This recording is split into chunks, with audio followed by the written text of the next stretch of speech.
오늘은 3.1 운동 103주년 기념일입니다. 3월 1일 103년 전 만세 운동 이후에 그 다음 달 4월 11일 상해 임시정부가 수립되었습니다. 상해 임시정부는 대한민국 헌법을 제정 공포했는데 그 헌법은 자유민주 질서를 기본으로 하고 삼권 분립, 언론의 자유, 그리고 인권 보장 규정을 둔 현대적 헌법을 제정하였습니다. 이 헌법을 그 정신을 그대로 이어받아 1948년 8.15 대한민국 정부가 수립될 때에 상해 임시정부의 이 헌법 법통을 고스란히 이어받고 지금 73년의 세월이 흘렀습니다. 그러나 문재인 정권 5년 동안 우리 헌법에 규정되어 있는 이 자유민주 질서는 심각하게 훼손이 되었고, 문재인 5년 동안 종북 주사파 친 김정은의 본색을 드러내가지고 평양 발악이, 그래야 김정은으로 하여금 서울 오는 꽃길을 오는 징검다리를 놓은 문재인 정권 5년이기 때문에 이 주사파 정권을 이번 3월 9일 대통령 선거에서는 반드시 분쇄해야 할 것입니다. 문제는 문재인을 이으려고 하는 집권당의 후보 이재명은 문재인보다도 더 극좌적인 생각을 가지고 있습니다. 그러므로 이재명의 집권을 막아야, 그래야 종북 주사파 정권을 실질적으로 종식시킬 수 있는 것입니다. 따라서 이번 3월 9일 대통령 선거는 문재인 더하기 이재명, 문재명을 심판하는 날이 되어야 할 것입니다. 정광훈 목사께서 조금 전에 말씀하셨습니다. 야권 후보는 단일화를 국민의 정성과 힘으로 이루어내자고 말씀하셨습니다. 그러나 야권 단일화는 이미 이루어졌습니다. 안철수가 철수하면서 철새처럼 이제 어디로 달아나 버렸습니다. 그가 진정으로 야권 후보가 아닌데도 불구하고 야권 후보 행세를 하면서 후보 단일화를 두고 우리 국민을 그동안 농락해 왔는데 이게 모든 것이 들통이 나고 그는 철새 도래지로 사라져 버렸는데, 그 철새가 가야 할 곳은 종북 주사파 소굴이 될 것입니다. 안철수는 취미가 선거에 입후보하는 게 취미 같아요. 대통령 선거, 서울시장 선거에 나와가지고 이름을 들썩이면서 결국은 종북 주사파 정권에 기여했고, 그리하여 박원순을 당선시켜 10년 동안 좌파 시정을 지금 열어놓아가지고 오세훈 시장이 꼼짝 못해 저 교통방송의 흉악한 김어준이 하나를 오세훈 시장이 어찌하지 못하는 이런 상황이 되어버렸습니다. 서울시 의원 90% 이상이 좌파가 장악해버렸습니다. 그리고 2012년 대통령 선거에는 안철수는 문재인과 합작했고 단일화했고 그 뒤에 정당을 합당해가지고 공동대표가 되었으며 2017년 5년 전 대통령 선거에는 야권 후보를 자임해가 이 후보에서 표를 분산시켜서 문재인을 당선시켰습니다. 이 모든 행적이 그는 좌파의 협력자고 좌파의 스파이였다고 저는 생각합니다.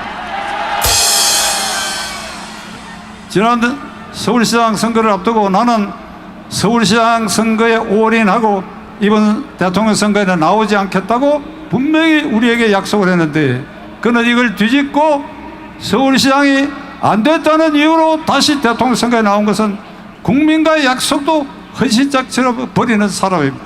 자, 이제 후보 단일화가 결렬된 이 마당에 국민의 지지율이 가장 높고 당선 가능성이 가장 높은 이번 후보 윤석열 쪽으로 표를 모으는 것이 결국 종북 주사파 정권을 종식시키는 길이 될 것입니다. 안철수에게 던지는 표는 사표가 됩니다. 죽은 표가 됩니다. 결국 그것은 이재명을 돕는 결과가 올 것입니다. 그러므로 안철수에게는 한 표도 던지지 말고 모두가 2번 후보로 표를 모으도록 우리 모두가 노력해야 할 것입니다. 이재명은 대통령 후보 자격이 없다고 하는 것을 이 자리에 계신 여러분들은 아마 뼈저리게 느끼시라고 생각합니다. 우선 전과 사범입니다. 그 전과도 검사 사칭, 무고죄, 특수공무집행 방해 등 죄질이 악질인, 제가 법조인의 한 사람인데 죄질이 아주 나쁜 전과자입니다. 이 전과만 하더라도 그는 미국이나 일본 같으면 대통령 후보나 총리 되신 후보가 절대 될 수 없습니다. 이 국제적 망신입니다. 해외 토픽에 전과 사범이 집권당의 대통령 후보도 조롱거리가 되어 있습니다. 그 다음에 형수에 대해서 통화를 하면서 욕설을 한 그것은, 그걸 들어본 사람들은 도저히 인륜을 망각한 그런 욕설이 있을 수가 없습니다.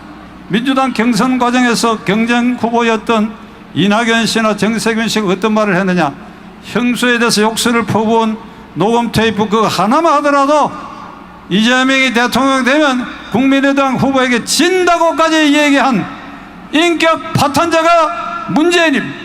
거기다가 대장동 게이트의 몸통인데, 그는 지난번 대선 후보 토론 과정에서 대장동 게이트의 몸통은 윤석열이라고 얘기를 했어요. 이 말을 듣고 기겁을 한 사람이 많습니다. 이 이재명이가 대통령 되면 국민을 통째로 속이고 나라를 말아먹을 놈이라고 하는 것을 우리는 명심해야 하겠습니다. 나는 이재명에게 이 광장을 통해서 그에게 묻고자 합니다.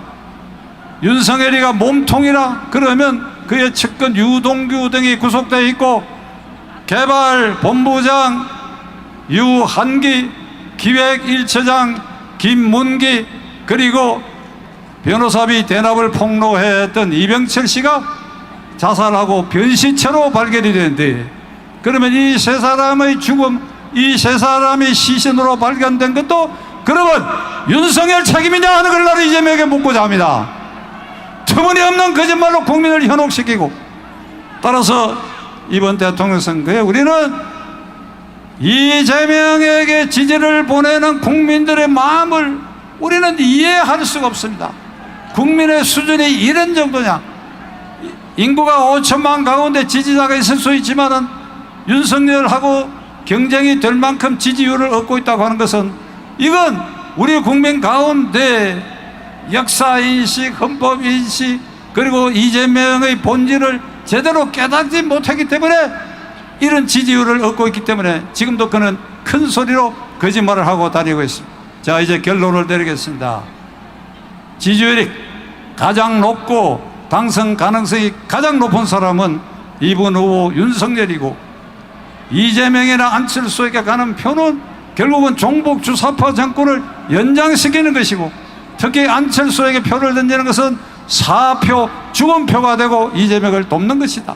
그러므로 3월 9일 우리가 자유민주 질서를 회복하고, 그런 대로 지금 이 긴급 상황에서 대한민국의 이 국난을 1차로 극복하기 위해서는, 이게 본물처럼 터진 주사파 세력을 막기 위해서는 어쩔 수 없이 이제는 2번 후보 윤석열을 선택할 수밖에 없다 하는 것을 마지막으로 여러분들에게 호소하는 바입니다.